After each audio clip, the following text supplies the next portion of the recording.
Достар, ассаламу алейкум. Дальнобойщиктин жашоосу. Обычный адамдар эс алып аткан учурда биз монтип загрузка, выгрузкада жүрөбүз да. Караба бул жакты. Сон болуп таң атып келатат. Күн нуру бул жактарга жаңы тийип аткан учуру.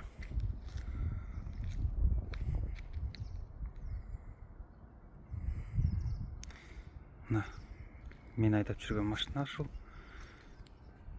Калган машиналар деле ушу биздин компаниянын машиналары.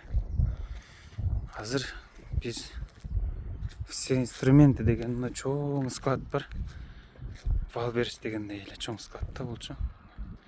Ушунун товарларын дал эле ошого окшогон эле склады, ушул эле компаниянын склады, ошол жака ташып атабыз. Перемещение деп коет. Ушуну ташып атабыз да. Ошо биздин компаниялардын машинасын жалдаганда ошого бүт баары ушул эле келип атат. Бир жумадан бери иштеп атабыз да ушундай. Келебиз, жүктөбүз, алып барып эметебиз, коюп беребиз, воротага түшөт, кайра келебиз, жүктөбүз, кайра алып барабыз. Ушундай кыскасын айтканда тынымсыз. Мен оны рейс кылдым. Мынерде кээ бирлери уктабай иш кылгандар дагы бар.